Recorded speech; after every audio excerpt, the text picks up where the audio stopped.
Acción Elevadores e Hidrogrúas estamos orgullosos de ser sanfrancisqueños. Orgullosos por facilitar los trabajos en altura y el manejo de carga con eficiencia y seguridad.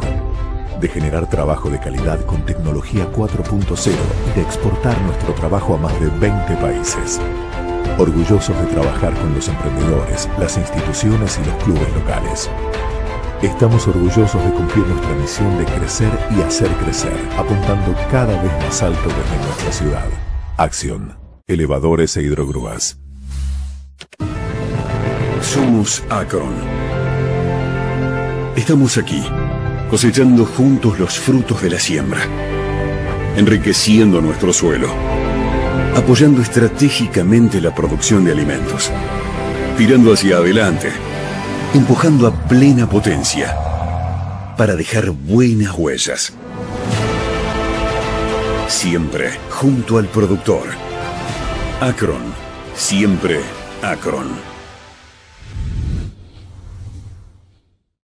Macoser, para sus productos Singer y Florencia, presenta con exclusividad este programa de difusión educativa y cultural.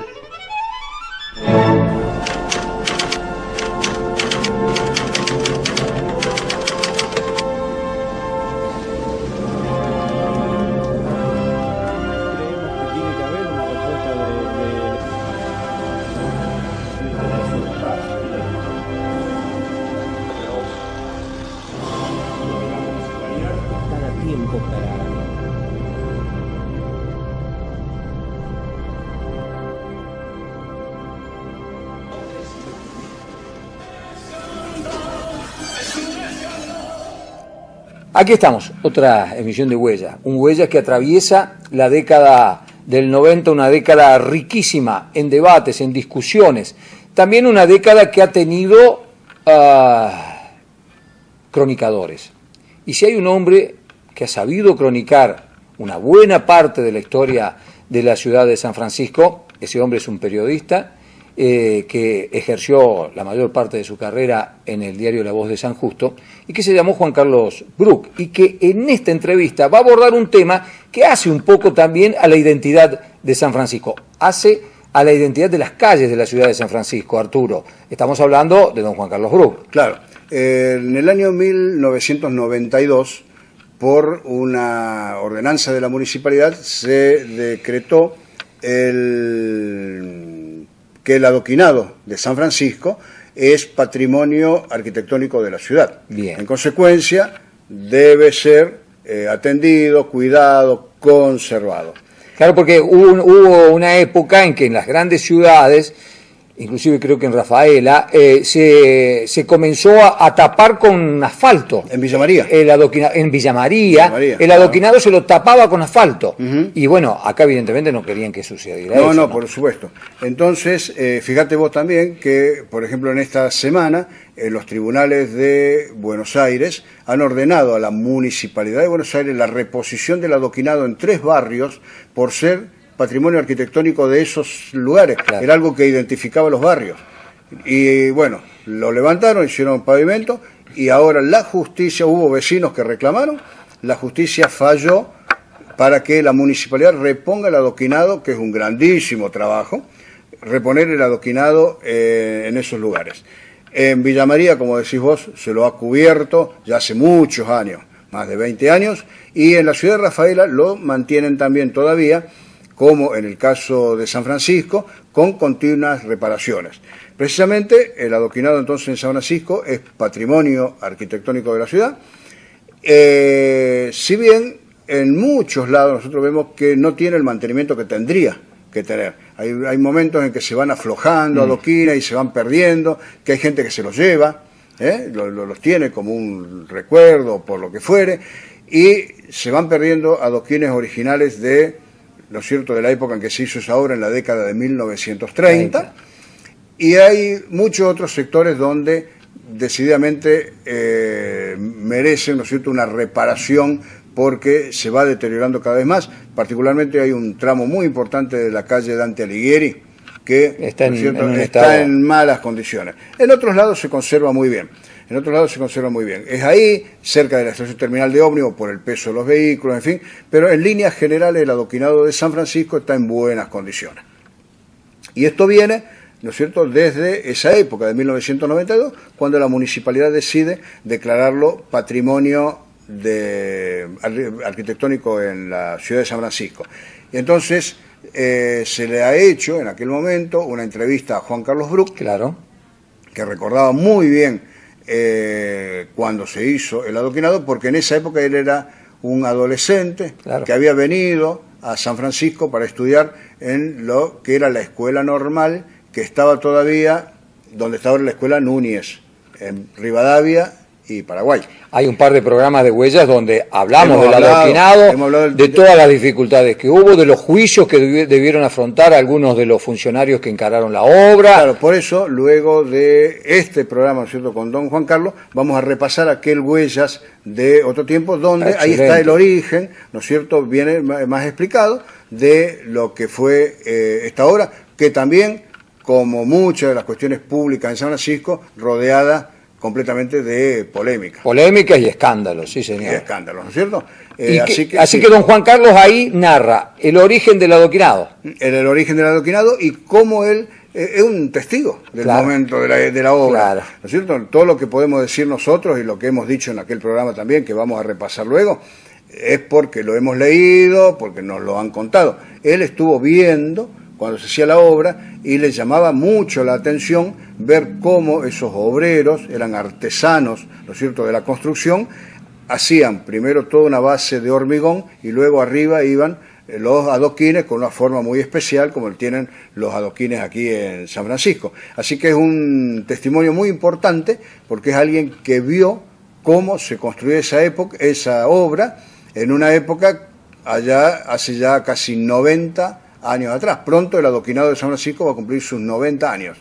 Y fíjate vos que en la mayoría de la parte de la ciudad donde está el adoquinado, está en perfectas condiciones. Está en perfectas condiciones y considerando el enorme aumento Del de la tránsito, cantidad de vehículos y el peso. que transitan. Y Qué interesante que va a ser verlo a don Juan Carlos. Por supuesto, sí. Una persona que, bueno, trabajó muchísimos años en el diario La Voz de San Justo, pero todo un cronista de la época y que no solamente escribió para el diario, sino que también trasladó a otros relatos, a otros escritos, vivencias de todo lo que fueron por lo menos los años 40, 50, 60, y una persona vinculada también a instituciones de San Francisco, al margen de su actividad periodística. Qué lindo que es poder llevarle a la gente que sigue Huellas. Estos programas tienen una característica temporal. Nos encontramos constantemente con Arturo, con gente que nos dice que vio los primeros programas de hace más de 5 años atrás. Y qué bueno poder perpetuar de alguna manera la memoria sobre momentos y también sobre personas que de esta manera evitamos que caigan en el olvido. Una de las grandes misiones con las cuales ustedes fundaron el Archivo Gráfico y el Museo Histórico, ¿no? Sí, Atesorar testimonios, pero también difundir lo que surge de esos testimonios, para que no estén allí como algo inerte, digamos. No, naturalmente. La idea es que siempre, ¿no es cierto?, estos nombres de personas que estuvieron haciendo algo por la ciudad, en cualquier actividad, ya sea en el deporte, en la cultura, en la política, en la industria, en el comercio, ¿no es cierto?, en la medida de las posibilidades vayan trascendiendo, vayan resurgiendo, para que los mayores recuerden a esa persona y los más jóvenes vayan reteniendo esos nombres y conociendo de que esa gente trabajó para hacer cosas que al día de hoy todavía disfrutamos de San Francisco. Lo que tenemos a continuación entonces, Arturo, corregime si me estoy equivocando, el testimonio de don Juan Carlos Bruch hablando de este tema, y después para recordarles un Huellas donde hablamos sobre las características que tuvo, el entorno político, económico que tuvo la construcción del actual adoquinado de la ciudad. Así es, eso es lo que vamos a ver. Estamos parados en una de las calles de San Francisco que ya parecen comunes a todo, a pesar de este empedrado que no les resulta tan familiar a otros pobladores de otras provincias o de otras zonas de nuestro país. Pero este empedrado que nosotros estamos viendo en este momento, por el cual todos transitamos día a día y al que no le llevamos mucha atención, puede ser declarado Patrimonio Histórico Cultural aquí en San Francisco a través, por supuesto, de un estudio que se va a llevar a cabo en el Consejo Deliberante y próximamente también tratado por el Ejecutivo Municipal. Pero vamos a ver un poco ahora cuál es la historia de este pavimento, en qué año se hizo y cómo fueron los inicios de todo esto. Carlos Bruck, que nos va a contar un poco qué recuerda usted de esa época en la que se hacía el empedrado o el adoquinado aquí en San Francisco. Bueno, al decir época, nos ubicamos, de acuerdo a lo que yo recuerdo, en el comienzo de la década del 30. El 30 yo lo ubico asociando con mi concurrencia a la escuela normal. En aquella época la escuela normal funcionaba donde actualmente está la escuela Núñez, naturalmente que en el edificio que se demolió. Y lo recuerdo porque ahí en esa calle Paraguay, desde el edificio de la escuela hacia el este, fue donde se trazaron los primeros trabajos, los primeros esfuerzos, donde se hizo lo inicial. Y éramos muchachos recién entrando en la adolescencia y nos agrupábamos ahí a ver con curiosidad eso, que se había convertido en atracción cuando trabajaban y en sorpresa cuando llovían, porque no había pavimentos y bueno, la remoción de tierra y la presencia de obreros en cantidad y el material acumulado llamaba la atención, obstruía y en fin. Eso recuerdo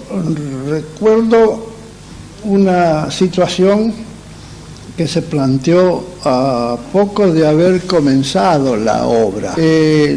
A la obra la realizaba una compañía que creo que se llamaba Compañía Santafesina de Inmuebles y Construcciones, algo así, que se hizo popular porque luego tuvo que iniciar los juicios para cobrar la parte que correspondía a quienes tenían que pagar y no pagaban y todas esas cosas. Bueno, la situación se planteó en la calle Paraguay justamente. El convenio, según yo escuché, según recuerdo, establecía que se tenía que utilizar el granito de Córdoba, un granito azul. Ustedes lo habrán visto, ¿no es cierto?, que tiene, bueno, su realidad y su fama de ser un granito muy duro, muy firme. Por eso se exigió en el contrato que fuese granito de Córdoba, un poco por eso y otro poco por, bueno, relacionar lo que es de Córdoba con esta obra nuestra. Todo anduvo bien hasta que alguien bastante observador y conocedor del hecho, luego de una lluvia torrencial, observó que por allá, un poco más para aquel lado, por allá en el cruce con Pellegrini y Sarmiento, después de una lluvia ese pavimento era rojizo. Y bueno, llamó la atención y enseguida hubo una denuncia. Y se investiga y se establece que el granito no es el de Córdoba, sino el de Noruega. Rara la constatación. ¿Por qué de Noruega? Si Córdoba lo tienen acá, tendría que resultarle más barato. No. Cosa de los argentinos. No, no fue así en realidad. Bueno, cosa de los argentinos en cuanto a la empresa, ¿no es cierto? Claro, no, pasaba esto. Para ese tiempo, para ese tiempo y tal vez en otros tiempos, nuestro país tenía con Noruega un comercio que no era de intercambio, sino que era más bien de entrega, de exportación de lo nuestro, trigo y algunas otras cosas hacia Noruega. ¿Qué ocurría? Los buques que venían a buscar lo que debía llevar a nuestro país, trigo creo, no sé si carne, tenían que buscar la línea de flotación en los buques transatlánticos grandes y necesitaban lastre. Y para lastrar y bajar el buque hasta la línea de flotación que correspondía, entonces cargaban granito que allá abundaba y que parece que no costaba mucho. Entonces lo traían y lo bajaban. Llegaban hasta Santa Fe, hasta el puerto de Santa Fe, y ahí lo bajaban en Santa Fe. Lo dejaban por allí para la venta a un precio como aquello que dice, bueno, por lo que den, el servicio que tenía que realizar lo realizó. Y es por eso que se trae ese granito, que costaba menos que aquello. La compañía era de Santa Fe, de Rafaela, de esa zona, y pavimentaban con esos camiones. Cuando llueve, actualmente, si alguno tiene curiosidad, algunos van.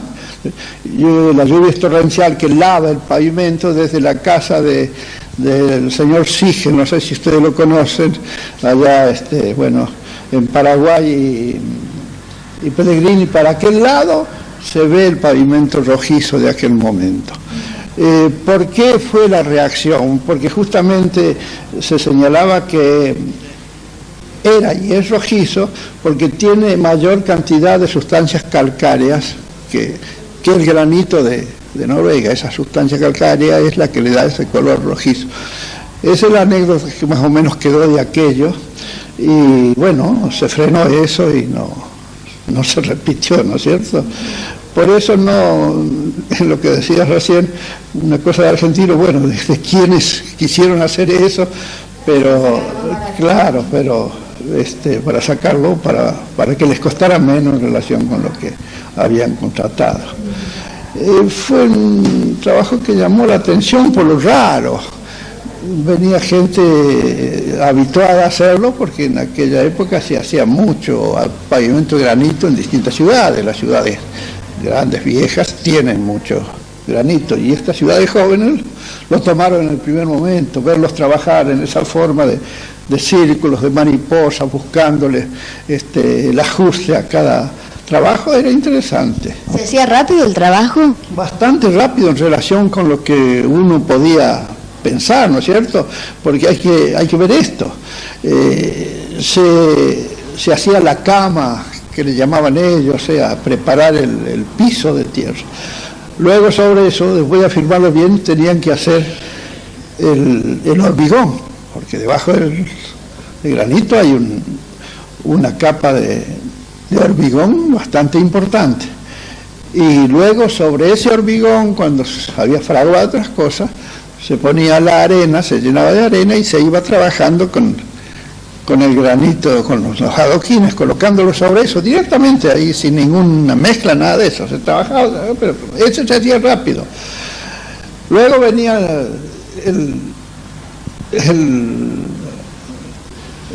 la cocina, ¿no es cierto? La cocina, que era una especie de horno, de fogón que se movía de un lado a otro, y donde estaba el asfalto, ¿no es cierto? Cocinaban, y luego con una especie de jarras, con picos largos, iban llenando los intersticios, haciendo un trabajo bastante detenido y bastante rápido. Por eso rápido, relativamente rápido pensando en todo lo que había que hacer, pero naturalmente mucho más lerdo que lo que hoy se hace, porque hoy se corre fácilmente con otro trabajo y no se hace eso ahí, ¿no es cierto? ¿Cómo se llamaba? Pietro Antonio. Hay una familia acá, Pietro Antonio, muy conocidos hoy. No sé si queda, hay una gente en el mercado. El padre de ellos, el abuelo de los Pietro Antonio que están acá, es el que venía con la compañía y era el capataz de la obra, un hombre que se hizo conocido, popular en San Francisco, por la forma como impulsaba el trabajo y conocía y sabía de eso. Y se quedó en San Francisco y toda su familia quedó en San Francisco. Cuando uno lo ve a los hijos, eso piensa, bueno, eso recuerda cuando vino el padre, ¿no es cierto? Muchísimas gracias, Juan Carlos Buch, por haber compartido esta historia simpática y linda de nuestro San Francisco, y que de esta manera podemos hacerlo llegar también a todos aquellos que no tuvieron a lo mejor la suerte de vivir algo tan lindo y tan importante como fue esto que ahora es parte de nuestra ciudad. Gracias a usted. Bueno, gracias a ustedes que han tenido la diferencia de pensar en que yo podía aportar esto, y que lo he hecho con mucho gusto, y quedo feliz de haber servido en alguna forma, si es que esto es de utilidad para el trabajo de ustedes. Gracias. Pues.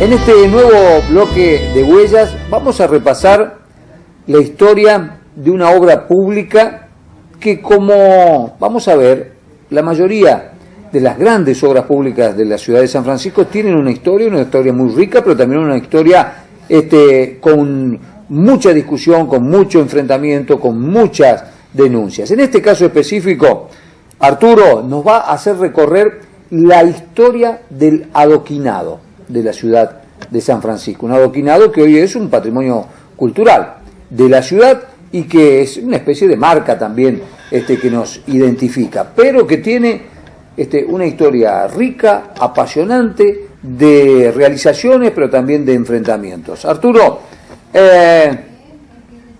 ¿por dónde arranca, diríamos, de dónde surge la necesidad del adoquinado en la ciudad de San Francisco y quiénes fueron sus impulsores? Bien, el adoquinado en San Francisco comienza a plantearse ya aproximadamente como en 1910, porque todo el pueblo tenía obviamente calles de tierra, con gravísimos problemas cuando llovía, inundación en todas las calles, si bien tenían un mantenimiento de la municipalidad y las cunetas, que eran las que absorbían la primera agua de lluvia, en muchos casos cuando acá llovía intensamente, la circulación dentro del pueblo, en aquella época, ubiquémonos, con muy pocos automóviles, mucho carruaje, mucho caballo, mucha jardinera, mucha carga pesada en esos carros tirados por caballos, en los molinos, ¿no es cierto?, o llevando mercaderías o lo que fuere. Ese tránsito se interrumpía a veces por 3, 4 días, claro, ¿no es cierto?, en toda la localidad. Era un trastorno muy grande. Y además un barrial. Claro, pero aparte del barro, era un trastorno económico, claro, muy grande.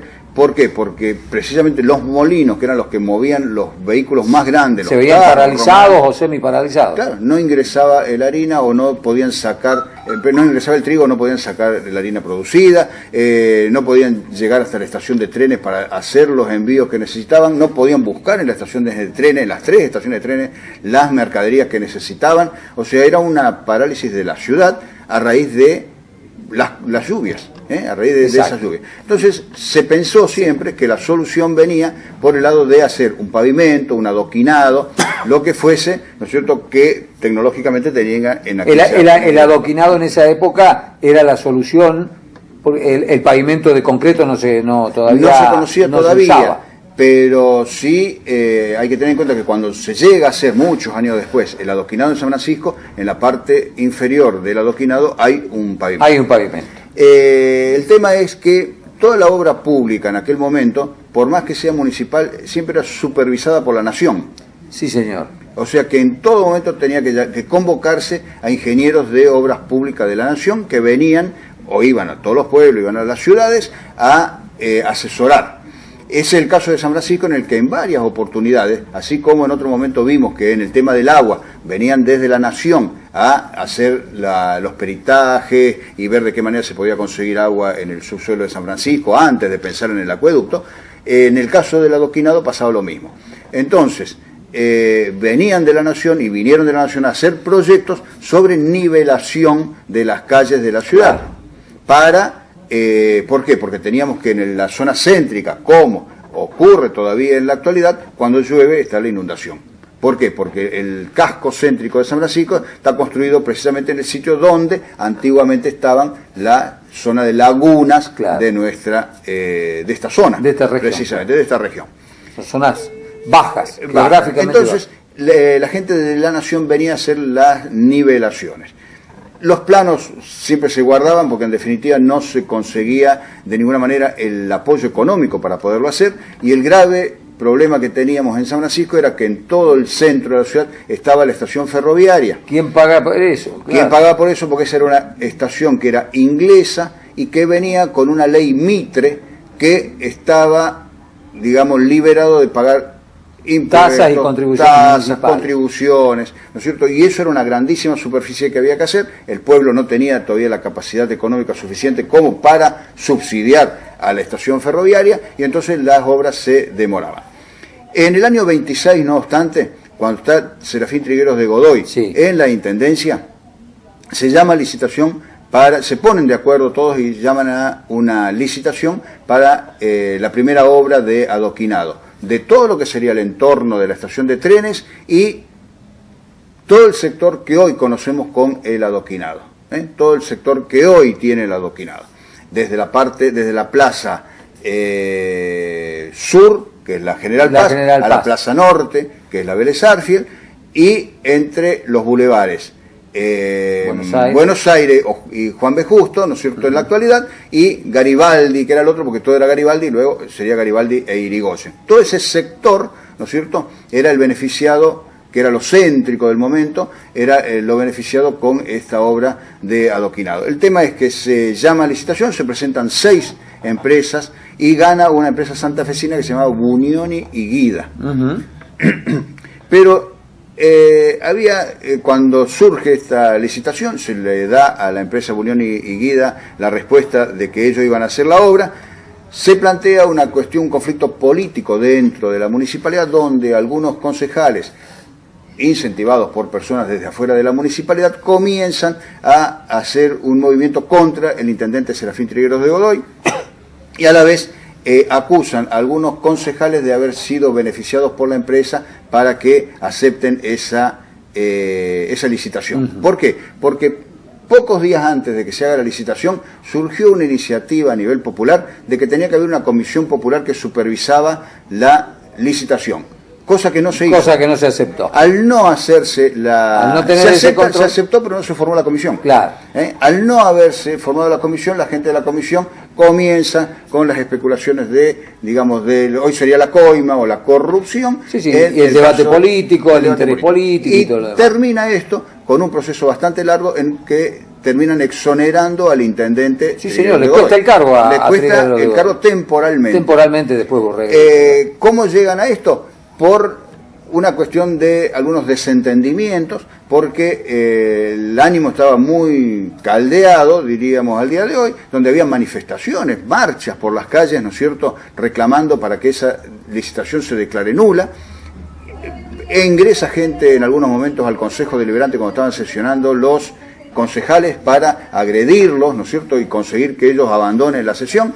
Y ante esta situación, y cuando se estaba tratando la exoneración de Trigueros de Godoy, en días antes, porque las sesiones eran extraordinarias en ese caso, Trigueros de Godoy manda al jefe político, que era Ezio Bellone, un demócrata, pidiéndole el auxilio policial para poner orden en las sesiones del Consejo Deliberante, porque la policía dependía del jefe político en aquel momento.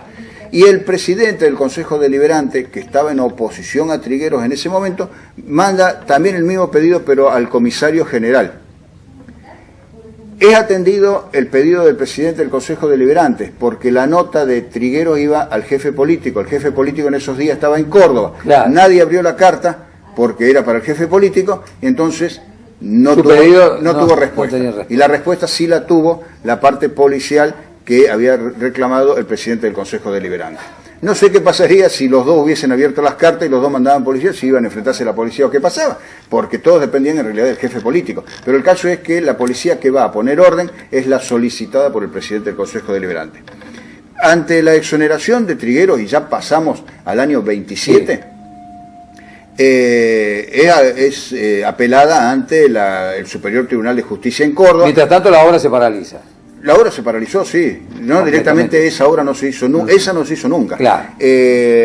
Ya acá el tema pasaba ahora a qué pasaba con el intendente, con Trigueros de Godoy, que estaba exonerado. Entonces él apela, y con el paso del tiempo el Tribunal de Justicia le da la razón a Trigueros, que es repuesto en el cargo, y entonces le ofrece incluso una cena de desagravio a Trigueros, y él no la acepta porque él dice que él no se sentía agraviado, porque para que alguien pueda agraviarte tiene que tener calidad y cualidad, y las personas que lo habían acusado de él no tenían ni cualidades ni calidades, entonces él no se sentía agraviado y no acepta la cena de desagravio. Así, eso marca el nivel de enfrentamiento en la sociedad sanfrancisqueña de la época respecto de esta obra y respecto de algunas otras cuestiones, ¿no? Entonces pasan el tiempo, Trigueros ya pierde después la elección a manos de Plusvalía, que es un partido vecinal, e ingresa como intendente César Ferrero. Sí, señor. e ingresa César Ferrero. Y Ferrero viene también con ese proyecto del adoquinado, porque en realidad era una necesidad. Claro, ya estábamos en el año 30. 30, claro. Ya estábamos en el año 30. La ciudad tenía 20 y pico mil habitantes. Claro, y era súper necesario que esto pueda concretarse. Entonces, se llama nuevamente a licitación.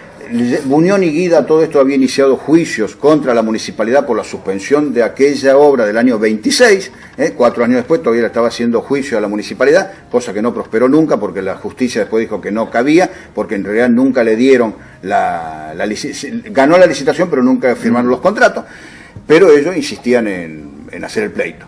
Ya en el año 30, César Ferrero llama una nueva licitación, gana una compañía que se llama Santafesina de Inmuebles y Construcciones, una empresa pavimentadora que era de Rosario. Pero a todo esto viene el golpe de Estado de septiembre, y con el llamado a licitación pendiente, el temor de las fuerzas públicas después de San Francisco era que las nuevas autoridades que venían, que sin duda iban a venir a intervenir también en San Francisco, suspendan la licitación y otra vez se iba a perder mucho tiempo. Entonces, el interés mayor ya no era cuidarlo a Ferrero como intendente, sino cuidar la licitación. Así que toda la gestión que se hacía desde las fuerzas productivas de San Francisco y los que tenían alguna representación en la ciudad, era dirigirse a la intervención en Córdoba para pedirles que no suspendan la licitación, porque era inexorable que al intendente constitucional lo iban a sacar. Si bien siguió un tiempo más después del golpe de Estado, pero lo terminan sacando después a Ferrero, pero se respeta la licitación. Y comienzan a hacerse los trabajos con mucho conflicto en el año 31, comienzan a hacerse los trabajos con muchas paralizaciones y con el caso de que mientras se hacía la obra, porque era una obra de muy largo aliento,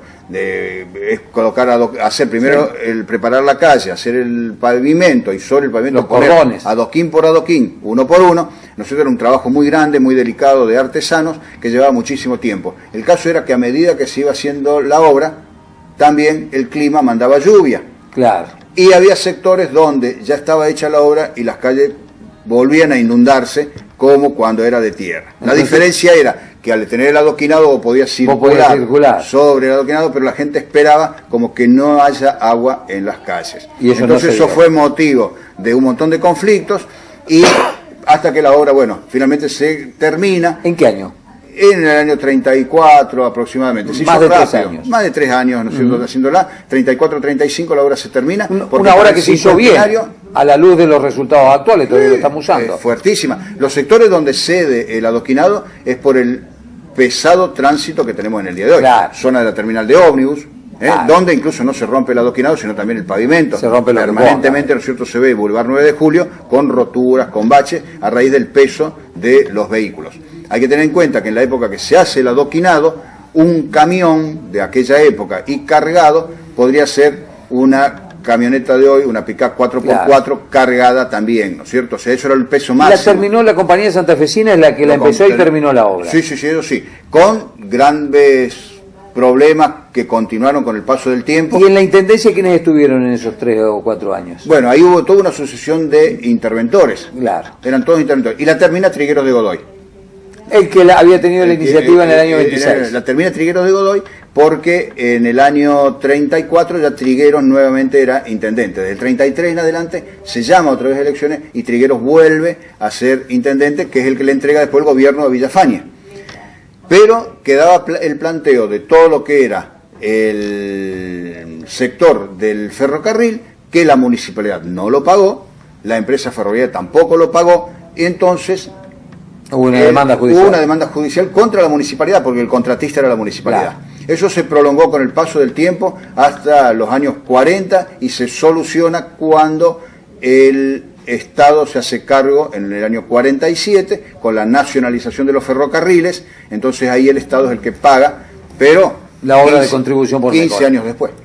Arturo, apasionante la historia de las grandes obras públicas de la ciudad de San Francisco, en este caso específico el adoquinado, con una cantidad de conflictos que, terminaron con la obra ejecutada que nosotros, 70, 80 años después, todavía estamos disfrutando. Gracias por acompañarnos. Macoser, para sus productos Singer y Florencia. presentó con exclusividad este programa de difusión educativa y cultural. Somos Akron. Estamos aquí, cosechando juntos los frutos de la siembra, enriqueciendo nuestro suelo, apoyando estratégicamente la producción de alimentos, tirando hacia adelante, empujando a plena potencia para dejar buenas huellas. Siempre junto al productor. Akron, siempre Akron.